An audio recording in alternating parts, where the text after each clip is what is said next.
So, what's up guys? Welcome back to the channel. Kumusta kayong lahat? Sana nasa maayos kayong kalagayan. So, magandang gabi sa ating lahat.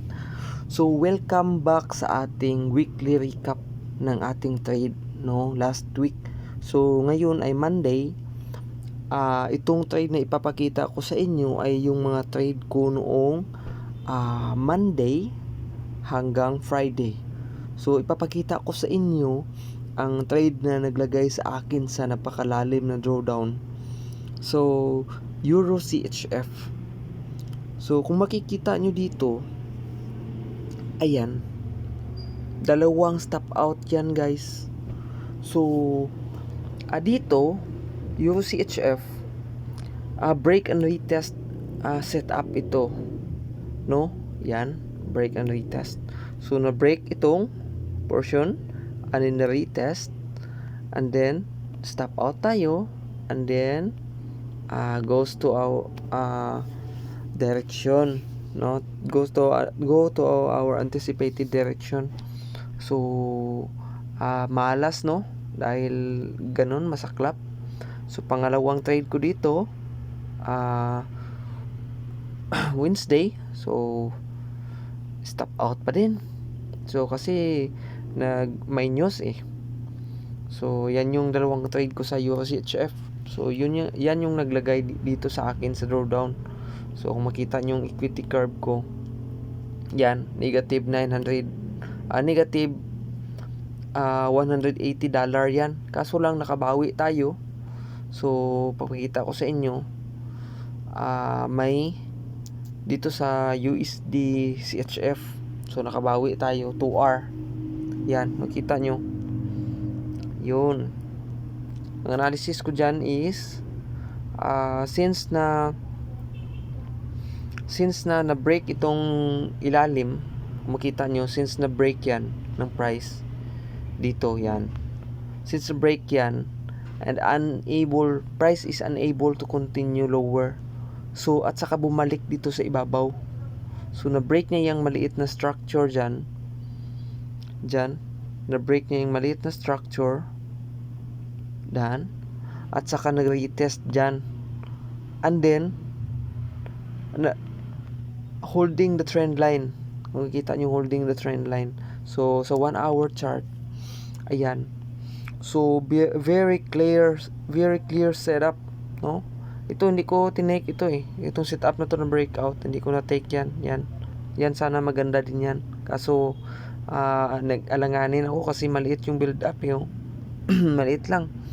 So pagka next day, kita ko yung 1 hour chart nag-consolidate, hold niya yung EMA na dalawa, yan, and then the trend line, and then retest of the structure, yan. And then ang nangyari, kung punta tayo dito sa daily chart, ayan, kung kikita ninyo, napakagandang break yan ng structure, yung trend line. Makita ninyo, maglagay tayo ng trend line dyan, boom, that's a break of the trend line, that's a breakout trade. Yan yung breakout. Ibig sabihin ng breakout trade is breakout yan sa higher time frame. Pero pagbababa tayo ng time frame na isa pa, 4 hour, very clear breakout din yan sa 4 hour, right? Clear breakout. Bababa tayo ng 1 hour chart, kung makikita ninyo, napakagandang breakout. So nung breakout na yan, tinake ko yung trade na yan. Actually hindi siya breakout lang siya sa higher time frame, pero ang pagka-enter ko dyan sa trade na yan is the retest of a breakout. So kung makikita ninyo, yung first candle na na-break is hindi ko tinake yan. Namantay ako ng kaunti. Ayan, dyan sa red candle na yan, dyan ang mismong entry ko, which is the retest. So sobrang on point ng entry kasi almost walang drawdown. So TP kinabukasan, so ayan, December 13 yan. So TP na yan ng Friday ng hapon. And then punta tayo sa isang trade ko, itong EuroCAD. So dito tayo nakabawi din Kasi itong EuroCAD, kung makikita ninyo, almost the same lang ang setup. Almost the same lang. So, punta tayo dito sa 4-hour chart. Ayan, 4-hour chart. So, maglalagay tayo ng trend line dyan sa 4-hour chart. Ayan. 4-hour chart. Maglalagay tayo ng trend line. Ayan. Kung makita ninyo, ang analysis ko dyan is, since na downtrend tayo dito,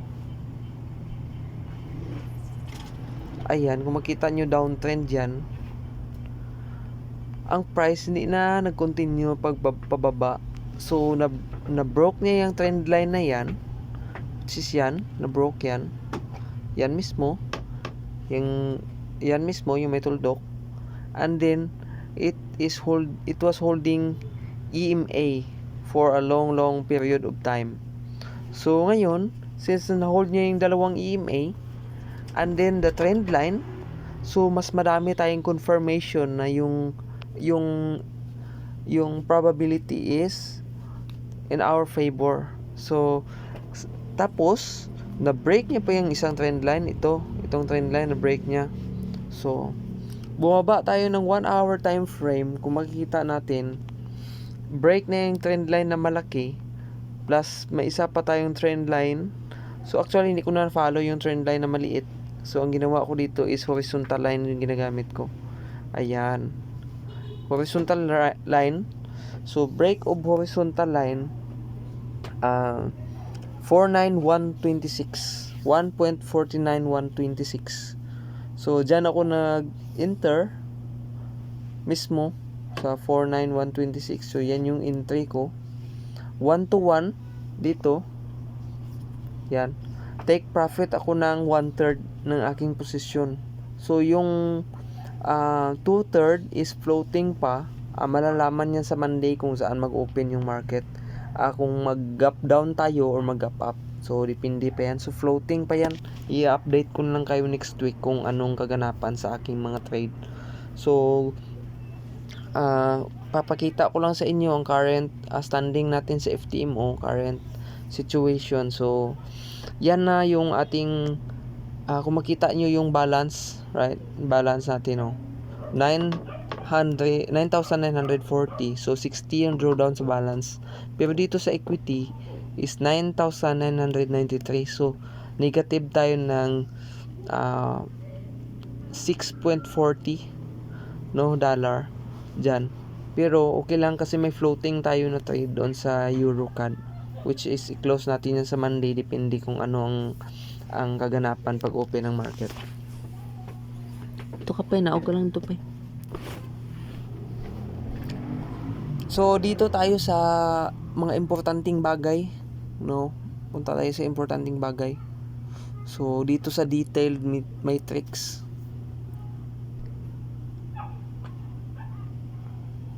So, ayan.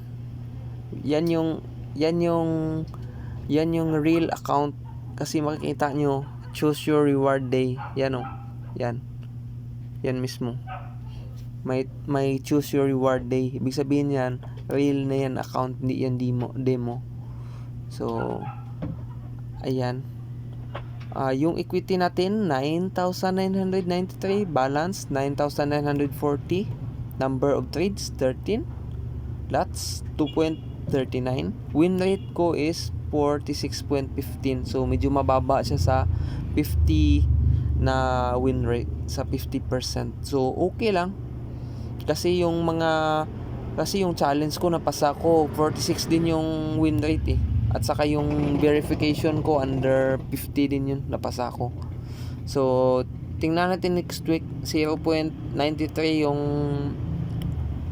yung risk reward ratio, medyo mababa yan, hindi umabot ng 1. Plus yung win rate natin is mababa din sa 50. So talagang break even lang. So hanggang dito lang muna, guys.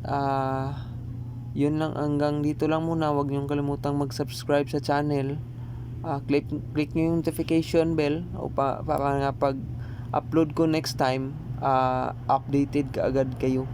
So wag kalimutan mag-like, mag-subscribe, i-share ang ating video, at salamat sa panonood. See you on the next video.